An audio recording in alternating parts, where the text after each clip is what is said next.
दोस्तों आज की इस वीडियो में हम लोग बीजीय व्यंजक को जोड़ना सीखेंगे। तो चलिए वीडियो को शुरू करते हैं। देखिए पहला प्रश्न है x+4 में 2x+y को जोड़ना है। तो यहाँ पर सबसे पहले इसको हम लोग इस तरह से लिख लेंगे, ब्रैकेट को हटाकर इस तरह से लिख लेंगे। x+4 है तो x+4, प्लस का साइन है तो प्लस का साइन। x+4 में 2x+y को जोड़ना है तो x+4 + 2x+y।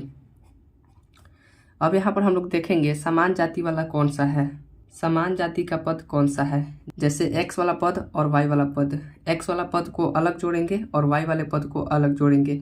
x वाले पद को x वाले पद के साथ जोड़ेंगे और y वाले पद को y वाले पद के साथ जोड़ेंगे और अचर पद को अचर पद के साथ जोड़ेंगे। इन बातों का ध्यान आप रखिएगा तो बीजीय व्यंजक को जोड़ना आपके लिए आसान रहेगा। तो यहाँ पर देखिए, यहाँ पर आपका x है तो यह आपका x वाला पद है, तो x वाला पद x वाले पद से ही जुटेगा। तो अब हम लोग देखेंगे इसमें x वाला पद कौन सा है, यानी किसके साथ x जुड़ा हुआ है। जिसके साथ x जुड़ा हुआ होगा वह आपका x वाला पद होगा। तो यहाँ पर 2 के साथ x जुड़ा हुआ है तो 2x आपका x वाला पद है, और यहाँ पर x है और यहाँ पर x है, दोनों आपका समान पद है। तो इसको हम लोग आपस में जोड़ लेंगे। तो यहाँ पर देखिए x के पीछे 1 है, x के पीछे 1 है और यहाँ पर x के पीछे 2 है। तो 2 और 1 को हम लोग जोड़ लेंगे, तो 2 और 1 को जोड़ लेंगे, कितना हो जाएगा 3 हो जाएगा। और यहाँ पर x में हम लोग x को जोड़ेंगे तो x ही होगा। तो 2x में 1x को जोड़ लेंगे तो 3x हो जाएगा। तो यह दोनों का काम आपका हो गया। अब देखिए यहाँ पर प्लस में 4 है और यहाँ पर प्लस में y है, तो दोनों असमान पद है। एक आपका y वाला है और एक आपका अचर है जिसमें y नहीं है, तो यह दोनों आपस में नहीं जुटेगा। तो इसको हम लोग सेम टू सेम उतार लेंगे। तो यहाँ पर प्लस में 4 है तो प्लस में 4, और यहाँ पर प्लस में y है तो प्लस में y। तो x+4 में 2x+y को जोड़ लेंगे तो 3x+4+y हो जाएगा। तो यह आपका आंसर हो जाएगा। चलिए एक और प्रश्न को जोड़ लेते हैं। देखिए प्रश्न है x+3x² + 2y + 4x+4y। तो इसको जोड़ना है तो यहाँ पर ब्रैकेट को हम लोग हटा लेंगे। तो यह आपका हो जाएगा x+3x² प्लस में 2y है तो प्लस में 2y, प्लस का साइन है तो प्लस का साइन, 4x+4y है तो 4x+4y। अब हम आपको बताए हैं कि समान पद वाला समान पद से जुटेगा। तो देखिए यह आपका x है, तो अब आपको खोजना है कि x वाला पद कहाँ पे है। यहाँ पर x है लेकिन यह x² है, तो यह दोनों असमान पद है। यहाँ पर पावर में 2 है और यहाँ पर पावर में 1 है, तो दोनों असमान पद है, तो यह दोनों आपस में नहीं जुटेगा।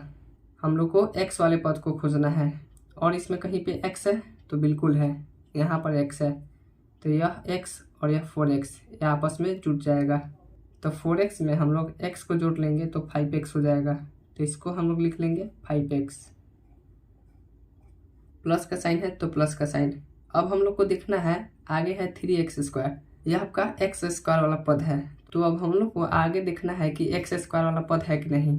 तो देखिए आगे आप देखेंगे तो x² वाला पद नहीं है, तो 3x² जैसे लिखा हुआ है वैसे ही इसको हम लोग लिख लेंगे 3x²।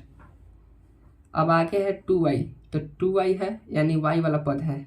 तो अब हम लोग देखेंगे y वाला पद है कि नहीं। तो यहाँ पर है 4y आपका है, यहाँ भी y है और यहाँ भी y है, तो यह दोनों आपस में समान है, तो यह दोनों आपस में जुड़ जाएगा। तो यहाँ पर 2y में 4y को हम लोग जोड़ लेंगे, तो 2y में 4y को जोड़ लेंगे तो 6y हो जाएगा। अब यहाँ पर कोई पद नहीं बचा है, तो यह आपका आंसर हो जाएगा। इसको आप सजा कर भी लिख सकते हैं, x² को पहले लिख सकते हैं, तो यह आपका हो जाएगा 3x² प्लस में 5x को बाद में, प्लस में y वाले पद को बाद में, तो लास्ट में बचा आपका y, तो 6y। यह भी आपका आंसर हो जाएगा। अगला है 7x³ + 5y² + 4 plus 4x³ + 9y³ + 8x + 3। इसको आपको जोड़ना है, तो इसको आपको जोड़ना है। तो देखिए यहाँ पर है 7x³, तो प्लस के बाद कहीं पे x³ वाला पद है तो यहाँ पर है, यहाँ भी x³ है और यहाँ भी x³ है, तो दोनों समान है, तो दोनों आपस में जुड़ जाएगा। समान पद हमेशा आपस में जुड़ता है, या उसको आप घटा भी सकते हैं। घटाना कब है, जब माइनस में रहेगा तब हम लोग घटाएंगे, और जब प्लस में रहेगा तो इसको हम लोग जोड़ लेंगे। तो यह दोनों प्लस में है तो यहाँ पर इसको जोड़ना है। तो 7x³ को 4x³ में जोड़ना है, तो 7 और 4 11 हो जाएगा, तो ये आपका हो जाएगा 11x3। अब आप आगे बढ़िए, 5y² है तो y² यहाँ पर है, तो y² वाला पद कहीं पे है, तो इसमें y² वाला पद कहीं पे नहीं है, तो 5y² ज्यों का त्यों लिखा जाएगा, तो ये आपका हो जाएगा 5y²। तो ये आपका हो गया। अब आगे है 4। अब देखिए ये आपका अचर पद है, तो प्लस के उधर कोई अचर पद है तो बिल्कुल है, यहाँ पर 3 अचर पद है, तो 4 को हम लोग 3 से जोड़ लेंगे, तो 4 और 3 7 हो जाएगा। अब यहाँ पर देखिए प्लस के उधर आपका बच गया है 9y³ और 8x। यह दोनों भी नहीं जुटेगा क्योंकि प्लस के उधर कोई y³ वाला पद नहीं है और प्लस के उधर भी कोई x वाला पद नहीं है, तो इस दोनों को भी हम लोग सेम टू सेम उतार लेंगे। तो यहाँ पर ये आपका हो जाएगा 9y³ प्लस में 8x। अब इसको आप सजा कर लिखना चाहें तो इसको आप ऐसे लिख सकते हैं, पहले में 11x³ है तो 11x³, उसके बाद 9y³ है तो 9y³, उसके बाद 5y² है तो 5y², उसके बाद 8x है तो 8x, उसके बाद लास्ट में 7 है तो 7। तो ये आपका आंसर हो जाएगा। तो इस तरह से हम लोग बीजीय व्यंजक को जोड़ते हैं। तो वीडियो पसंद आया होगा तो वीडियो को अपने दोस्तों के साथ शेयर करना ना भूलें।